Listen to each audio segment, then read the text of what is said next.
Fala pessoal, algumas semanas atrás eu fiz um review da Blackmagic Pocket Cinema Camera 4K, que é a câmera que está me gravando agora. E uma semana depois de ter comprado essa câmera, a Blackmagic lançou a versão 6K. Como eu ainda posso devolver a versão 4K, eu coloquei um pre-order e finalmente ela chegou. Depois de ter usado um pouco as duas câmeras, eu achei que essa seria uma boa oportunidade para fazer um review comparando as duas. Vamos nessa!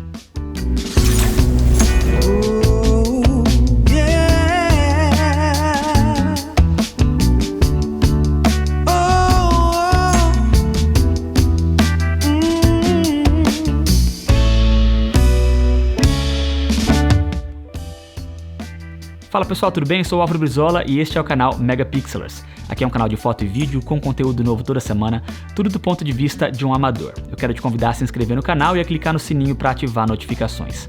No vídeo de hoje a gente vai comparar a Blackmagic Pocket 4K, que está me gravando agora, com a versão 6K. E o link das duas está na descrição caso você queira conferir. A estrutura do vídeo vai ser a seguinte: eu vou começar te dizendo o que as duas câmeras têm em comum, tanto do lado positivo quanto do lado negativo. Depois eu vou te dizer o que elas têm de diferente. E por fim eu vou te dar a minha opinião sobre qual das duas é a melhor opção da atualidade. Ao longo do vídeo eu vou te mostrar imagens feitas com as duas câmeras, então eu te recomendo que você assista esse vídeo com uma tela grande no seu computador, na sua televisão, porque se você estiver utilizando o seu celular ou o seu tablet, como a resolução máxima desses aparelhos é normalmente 1080p, talvez você não consiga perceber a diferença dentre essas duas câmeras. Tá interessado? Vamos pro vídeo.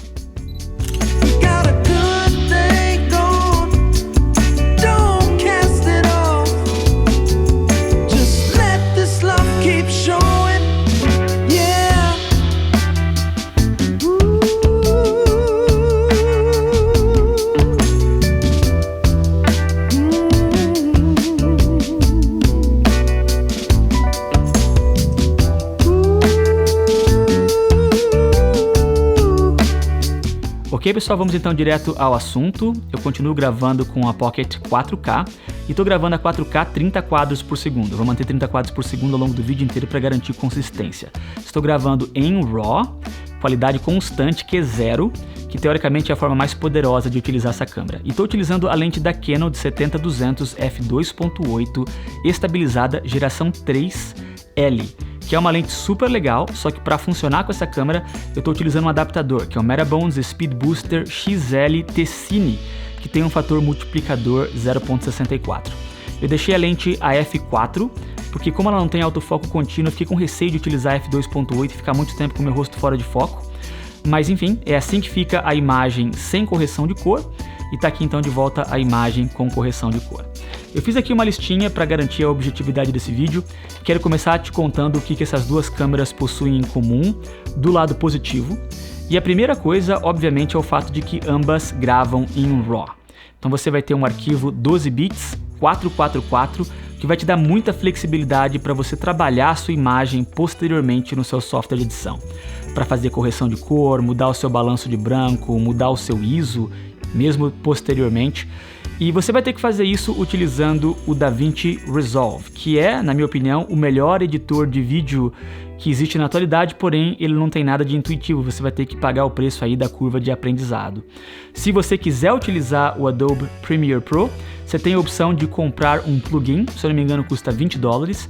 Eu não sei se ele funciona muito bem, não sei inclusive se existem outros plugins, mas eu recomendo que você se esforce para utilizar o DaVinci Resolve, porque quando você compra qualquer uma dessas duas câmeras, você ganha uma licença completa do DaVinci Resolve, que se você fosse comprar à parte, ele custaria $300.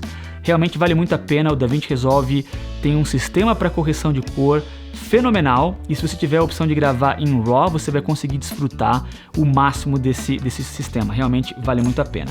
A câmera também grava em ProRes, aí você vai ter um arquivo 10 bits 422, que também é muito legal, e com esse arquivo você consegue utilizar o Premiere Pro ou vários outros softwares de edição aí da sua preferência. Essa câmera vem repleta de recursos profissionais, como por exemplo Focus Picking, que é quando a imagem mostra algumas linhas vermelhas dizendo o que está em foco e o que não está em foco. Obviamente essas linhas vermelhas não são gravadas no vídeo. Ela também te dá opções de zebras e False Color, que é para você garantir que a sua exposição vai ficar perfeita, que você não tem nenhuma parte que está escura demais ou clara demais da sua imagem. E ela é repleta de botões que são customizáveis para você decidir o que vai acontecer, o que vai aparecer no monitor externo, o que vai aparecer na telinha de trás da câmera. Então realmente ela é desenhada para um público mais profissional. Uma outra coisa que todo mundo gosta dessa câmera, eu particularmente gosto muito, é o fato de que ela vem com Dual ISO. Ela tem ISO duplo. Ela tem 2 ranges de ISO. O primeiro vai de 100 até 1000 e ela tem então um ISO base de 400. E você vai querer utilizar esse ISO em ambientes que estejam mais claros. E aí você vai ter a opção de usar ISOs mais baixos, quando você quer reter mais detalhes das partes mais escuras. E vai querer utilizar os ISOs mais altos, mais próximos de 1000, quando você quiser reter mais detalhes dos seus highlights, dos seus brilhos. Eu sei que é meio contraintuitivo, mas é mais ou menos assim que funciona no caso da Blackmagic. Agora, se você estiver num ambiente mais escuro, você consegue utilizar um segundo fator de ISO que começa a 1250 e vai até ISO 6400. Nesse caso, o ISO base é de 3200 e funciona da mesma forma. Se você quiser reter mais detalhes das suas sombras, das partes mais escuras, você vai querer utilizar ISOs mais próximos de 1250. Quiser reter detalhes das partes mais claras, ISOs mais próximos dos 6400. E mais uma vez eu sei que é contraintuitivo, tal como é contraintuitivo pensar que ISO 1250 vai te dar muito menos ruído do que ISO 1000, porque você está mudando para o segundo patamar de ISO. Esse tipo de recurso de ter ISO duplo é uma coisa que acontece em câmeras mais caras, você encontra em câmeras mais caras, e é muito legal que a Blackmagic está oferecendo esse recurso, realmente é muito importante.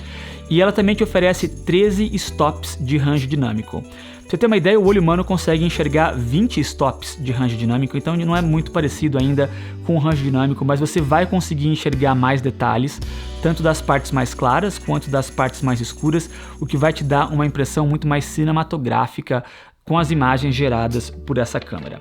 Eu também acho que, em relação ao corpo, vale a pena mencionar que ela tem uma telinha traseira super grande, que é totalmente touchscreen, tanto para que você escolha o ponto de foco, quanto para você navegar nos seus menus. Ela tem uma série de entradas, incluindo entrada para microfone externo e fone de ouvido. Você sabe que é uma coisa que é muito importante para mim, ter uma entrada para fone de ouvido. Ela tem uma saída de HDMI de tamanho normal, igual aquela que tem na sua televisão, então não é nem a mini e nem a micro saída de HDMI, é tamanho normal. Ela tem uma saída de USB que lhe permite gravar externamente num SSD drive, como é o caso que eu estou gravando agora com a versão 4K. Enfim, ela tem uma série de recursos que realmente vão te deixar bem interessantes. Tem muito mais coisas que eu poderia mencionar nessa câmera, ou qualquer uma dessas duas câmeras, com relação ao lado positivo. Nós poderíamos ficar horas aqui falando sobre essa câmera, mas por uma questão de tempo eu vou inverter agora. Eu vou começar a falar sobre o que as duas têm em comum, de um lado não tão positivo. A primeira coisa que eu quero mencionar é a bateria dela, que realmente não dura muito. Ela é uma bateria equivalente à da Canon LP6, que você utiliza na Canon 6D, 6D Mark II, na Canon EOS R, EOS RP e até mesmo na 90D, que foi lançada recentemente. Só que nessas câmeras essa bateria dura bastante, e na Blackmagic ela dura bem pouco. Eu fiz um teste gravando com a 4K agora há pouco aqui fora e ela me durou em torno de 27 minutos. Então realmente você vai precisar ou ter muitas baterias ou investir em alguma forma de alimentar a eletricidade dessa câmera externamente. Eu também acho que, se você quiser gravar nessa máxima resolução, você vai ter interesse em comprar um SSD drive, é a forma mais barata de você conseguir gravar na máxima resolução, e por isso você vai precisar acabar comprando uma gaiolinha para conectar esse monte de recursos. Você vai precisar de uma gaiolinha de qualquer forma, tanto porque a câmera é relativamente frágil. Eu sinto muito mais confiança utilizando as minhas câmeras da Sony ou as minhas câmeras da Canon. Essa câmera parece ser mais leve, não parece ser tão bem construída, então você vai querer utilizar uma gaiolinha para proteger a câmera e para colocar tanto os acessórios que nós já mencionamos, como também um monitor externo, porque uma outra dificuldade que eu tenho com essa câmera é o fato de que a telinha não ser tão brilhante e não ter nenhum tipo de articulação. Você não vai conseguir utilizar para ângulos mais criativos ou em dias muito claros, então você vai ter interesse em acabar comprando um monitor externo, e uma gaiolinha então vai ser importante para você conseguir pendurar tudo isso. Também é importante mencionar que essa câmera não tem nenhum tipo de estabilização no sensor e nem tem nenhum tipo de estabilização digital. Então você tem interesse em utilizar lentes estabilizadas ou utilizar essa câmera num monopé ou num tripé ou num gimbal, porque senão o vídeo vai ficar realmente tremido. E também uma outra característica dessa câmera é que ela não tem um sistema de autofoco contínuo, como você encontra normalmente em câmeras híbridas que são capazes de identificar o seu rosto e mantê-lo em foco mesmo que você se movimente. Essa câmera não te dá a oportunidade de fazer isso. Então essas são as desvantagens, as partes que não são tão legais e que são incomuns com relação a essas duas câmeras. Deixa eu dar uma pausa aqui, eu já estou falando demais, deixa eu mostrar para vocês alguns exemplos de imagem feita com essas duas câmeras e aí eu volto para falar o que elas têm de diferente e vou voltar gravando com a versão 6K dessa câmera. Vamos lá.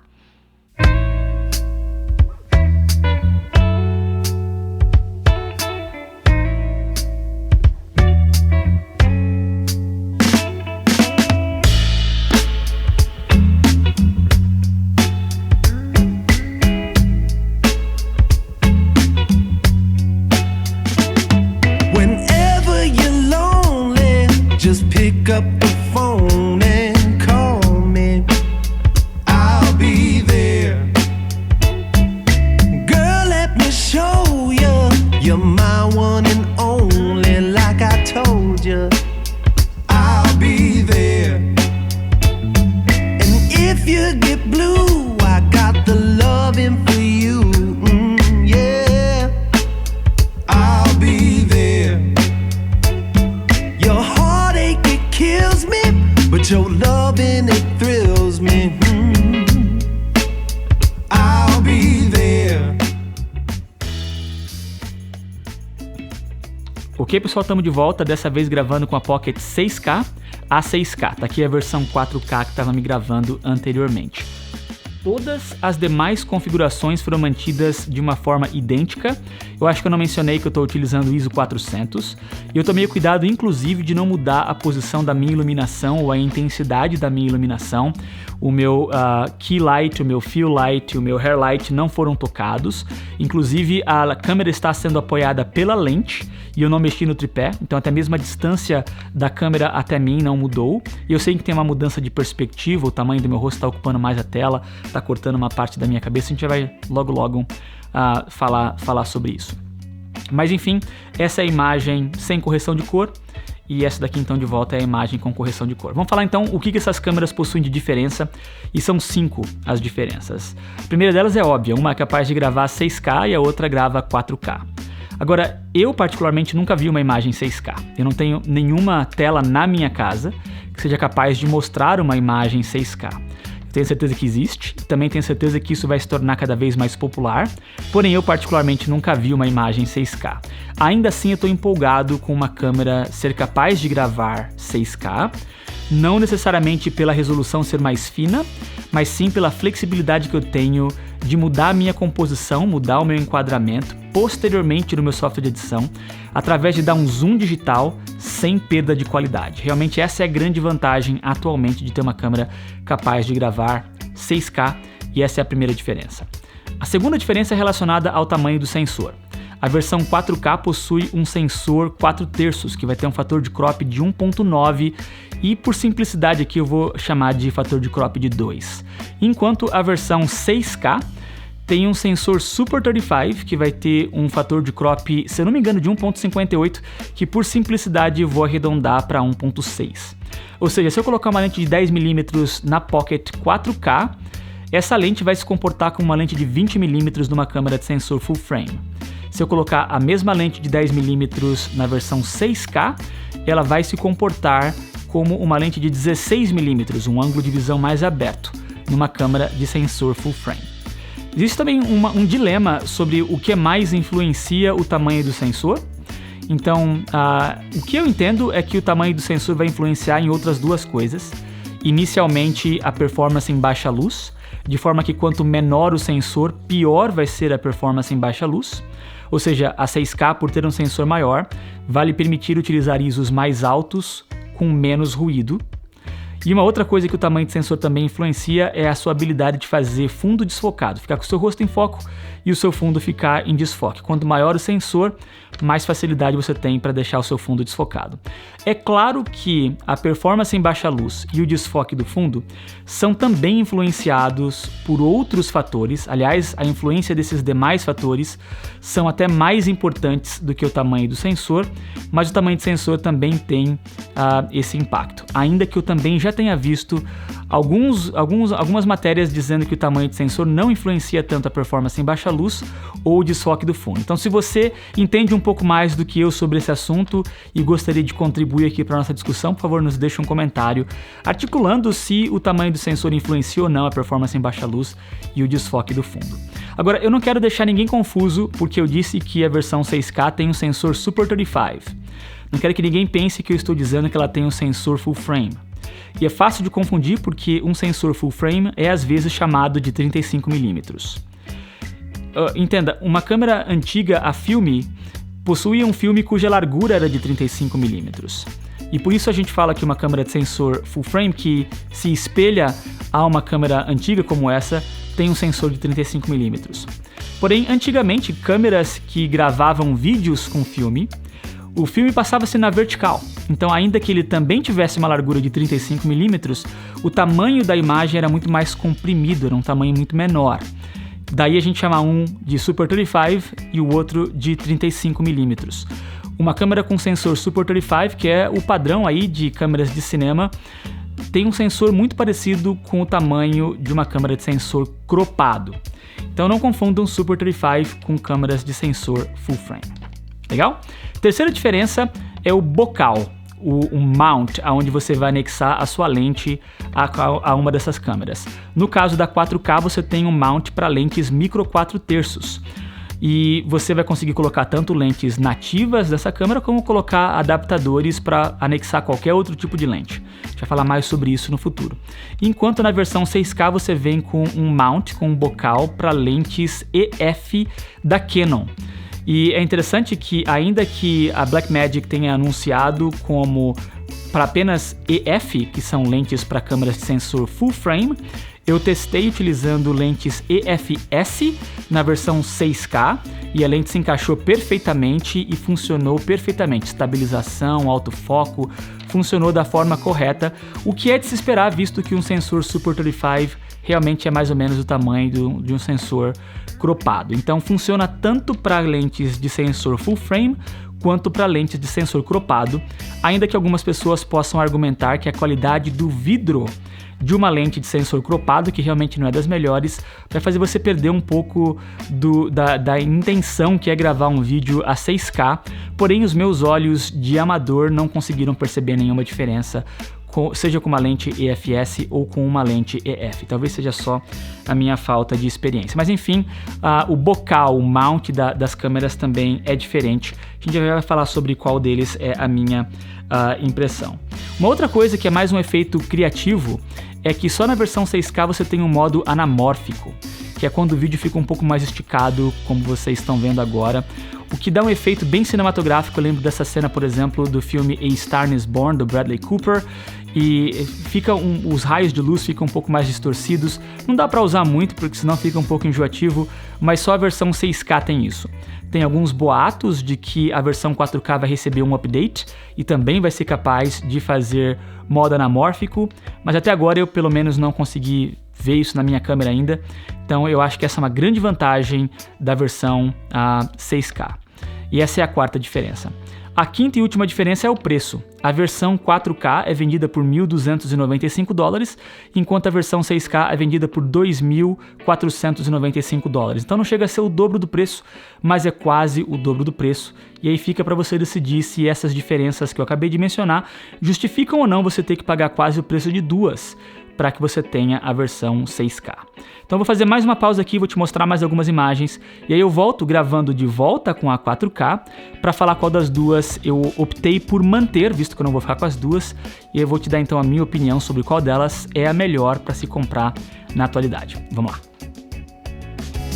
They say love don't cost a thing. There's hearts for cards, but cash is king. Fancy cars and diamond rings. I won't get caught in all that greed. Ok, pessoal, estamos de volta e eu decidi continuar gravando com a versão 6K porque ela já estava montada no tripé e porque eu achei que quem estiver assistindo esse vídeo talvez tivesse interesse em continuar vendo as imagens que a câmera 6K é capaz de oferecer. E eu vou te contar agora qual das duas é, na minha opinião, a melhor opção da atualidade. Com qual delas eu vou ficar, visto que eu não vou ficar com as duas. E antes de falar sobre isso, só quero te dizer que, obviamente, a câmera é só uma ferramenta e você pode ter a melhor câmera do mundo e você não vai ter garantia nenhuma de que seu vídeo vai ficar legal. Depende muito da sua experiência e da sua inspiração para conseguir fazer um vídeo legal. Então vamos tomar cuidado com a nossa equipamentite, que é um termo aí novo que eu aprendi com um grande Vernaglia. Mas enfim, comparando essas duas câmeras, eu acredito que a versão 4K seja a melhor opção.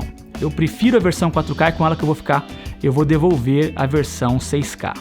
Existem 3 motivos por isso. O primeiro deles é o bocal, porque ainda que a versão 6K tenha alguns lados positivos, né? Eu posso utilizar todas as minhas lentes da Canon sem nenhum adaptador, nativamente. Teoricamente eu vou ter menos chance de não funcionar o meu autofoco, de não funcionar a minha estabilização, e não vou precisar comprar um adaptador. Por outro lado, um sensor cujo bocal seja para lentes micro 4/3 me dá tanta flexibilidade de usar tanto as lentes nativas, micro 4/3, inclusive tem algumas totalmente manuais, que são excelentes, e como essa câmera não tem autofoco contínuo, eu não tenho problema nenhum utilizar lentes manuais, e essas são bem baratas. Como também eu posso investir em praticamente qualquer tipo de adaptador que eu queira imaginar, que existe para adaptar a um sensor micro 4/3, e isso me dá muita flexibilidade. Eu particularmente fiquei impressionado com o Metabones Speed Booster XL, porque ele tem esse fator multiplicador de 0.64, ou seja, se eu colocar uma lente full frame nessa minha câmera com o fator multiplicador 0.64 do Metabones Speed Booster, ele vai concentrar toda a luz que essa lente de sensor full frame utilizaria para ocupar um sensor full frame, ele vai concentrar essa luz no espaço de um sensor micro 4/3. Eu ganho 1.3 stops de luz.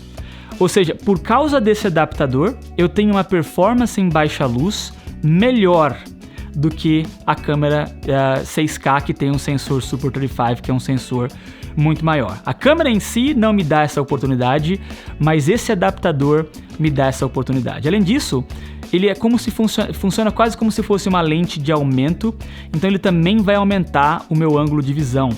Então agora, se eu colocar uma lente de 10mm na minha câmera 4K com esse adaptador, o meu ângulo de visão final vai ser em torno de 13mm versus os 16mm que eu teria se eu colocasse essa lente de 10mm na versão 6K. Eu sei que para algumas pessoas isso pode ser uma desvantagem, porque eles querem gravar de longe, então ter um ângulo de visão maior talvez seja uma desvantagem. Para mim, que tô sempre filmando a mim mesmo e quero ficar próximo da câmera, até para ficar próximo do microfone, ou tô gravando paisagens, ou tô gravando vídeos imobiliários, quanto maior o ângulo de visão, mais interessante para mim. E a terceira vantagem que esse adaptador me traz é o fato dele ser também um redutor de foco. Eu consigo chegar mais próximo do meu objeto e ainda assim manter foco. O que é interessante para mim, que estou sempre gravando detalhes de produtos e quero fazer mais imagens macros, mais de próximo, e com esse adaptador eu consigo chegar mais próximo e ainda manter foco. Algumas pessoas vão argumentar que a qualidade do vidro existente nesse adaptador sempre vai causar uma perda de qualidade quando você comparar com uma lente nativamente colocada a uma câmera, e realmente isso é bem lógico, eu acredito que isso seja verdade, só que mais uma vez, os meus olhos de amador, olhando com muito cuidado até, eu não consegui perceber diferença nenhuma na qualidade de imagem com adaptador e sem adaptador, com a vantagem ainda de que esse adaptador protege o meu sensor, porque agora o meu sensor nunca fica exposto, mesmo quando eu estou trocando de lente, porque ele está protegendo lá, ele está travadinho na minha câmera. Então, por que eu posso utilizar adaptadores? Eu acredito que o sensor micro 4/3 vai ser melhor. Menor foco, menor distância de foco até o objeto, melhor performance em baixa luz até do que a versão 6K, que tem um sensor maior, e maior ângulo de visão. Esse é o primeiro motivo. O segundo motivo é que a versão 6K só grava em RAW quando você grava a 6K. Se você quiser gravar a 4K com essa câmera, você vai ter que gravar em ProRes, que não é ruim, 10 bits, 422, mas não é 4K. E como eu quero preservar um pouco do meu SSD drive, né, que é o meu cartãozinho onde eu estou gravando o arquivo, nem sempre eu quero gravar a 6K, eu gostaria de ter a oportunidade de gravar 4K em um RAW, e para eu fazer isso eu tenho que usar a versão 4K. Nem sempre eu acho que vai ser necessário utilizar a versão 6K, então nem sempre eu vou poder gravar em um RAW se eu mantivesse a câmera 6K. Esse é o segundo motivo, que na minha opinião é uma grande desvantagem. E a terceira desvantagem é o preço, óbvio, quase o dobro do preço, e particularmente eu acho que as vantagens da versão 6K, que são existentes, não justificam ela custar quase o dobro do preço. Além disso, eu já estou mais do que satisfeito com os recursos oferecidos pela versão 4K. Então, mesmo a versão 6K sendo mais vantajosa, tendo ainda mais recursos, eu nesse momento não preciso desses recursos, então eu não vejo a necessidade de gastar mais dinheiro com isso. Então, esse terceiro motivo é bem relevante, talvez seja um dos motivos mais importantes até para pessoas decidirem qual das duas câmeras serem compradas, visto que a diferença de preço realmente é muito grande entre as duas. Mas essa é a minha opinião, não quer dizer que vai ser a mesma situação para você, e eu estou interessado em saber a sua opinião. Por que você não me deixa um comentário dizendo se você concorda ou discorda de mim? Também me deixa um comentário dizendo se você gostou ou não gostou do vídeo. Por favor, me deixa um like, e se você não estiver inscrito no canal, por favor, se inscreva. E eu vou ficando por aqui. Até a próxima.